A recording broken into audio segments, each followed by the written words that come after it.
Hello കൂട്ടുകാരെ, ഞാനും അങ്ങനെ കാട്ടിലും മേട്ടിലും വല്ലവൻ്റെയും പറമ്പിലും അവിടുന്ന് ഇവിടുന്നൊക്കെ കുറച്ച് പൂ സംഘടിപ്പിച്ച് ഞാനും ഒരു അത്തം ഇട്ടുകൊണ്ടിരിക്കുകയാണ്. രാവിലെ അത്തം ഇട്ട് അപ്പോൾ വ്ലോഗ്സ് സ്ത്രീകളെ നമ്മുടെ ഓണാശംസകൾ എല്ലാവരെയും അറിയിക്കുന്നതാണ്. നമ്മുടെ ഫാമിലി മെമ്പേഴ്സ്, നമ്മുടെ സബ്സ്ക്രൈബേഴ്സ്, ഫോളോവേഴ്സ്, പിന്നെ സബ്സ്ക്രൈബ് ചെയ്യാതെ കാണുന്നവർ എല്ലാവർക്കും വ്ലോഗ്സിൻ്റെ വക ഹൃദയം നിറഞ്ഞ ഓണാശംസകൾ അറിയിക്കുന്നു. എല്ലാവരും ഓണം നല്ല സന്തോഷമായിട്ട് ആഘോഷിച്ച് അടിച്ച് പൊളിച്ച് സദ്യയൊക്കെ ഉണ്ട്.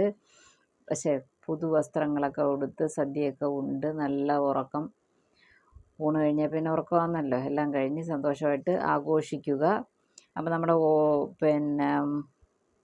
പൂക്കളം ഒരുവിധം നല്ലതായിട്ട് വന്നിട്ടുണ്ട്. നീറ്റായിട്ടിരിക്കുക. കണ്ടിട്ട് വേണ്ടൂലെന്ന് തോന്നുന്നു. നല്ല ഉറക്കത്തൊക്കെ ഉണ്ട്. അപ്പോൾ എല്ലാവർക്കും ഒരിക്കൽ കൂടി ആശംസകൾ പറയുന്നു. ഇതിൽ 2-3 പൂക്കളമൊക്കെ വച്ചിട്ടുണ്ട്. ഒരു വീഡിയോ ഒന്ന് ഫിനിഷ് ആവട്ടെ എന്ന് വെച്ച് അതിലേതാണ് നല്ലതെന്നൊന്ന് സജസ്റ്റ് ചെയ്യുക. ഓക്കെ, ഈ ഫസ്റ്റ് ഇത് അമ്മയുടെ അവിടെ നമ്മൾ ചേച്ചിയിട്ട പൂക്കളം, ഇത് എൻ്റെ സ്വന്തം പൂക്കളം, ഇത് അടുത്ത് വരുന്നത് നമ്മുടെ അനിയത്തിക്കാരി ഇട്ട പൂക്കളം. അപ്പോൾ ഏത് നല്ലതാണെന്ന് നിങ്ങളെല്ലാവരും ഒന്ന് കമൻറ്റ് ചെയ്യുക. Okay, by.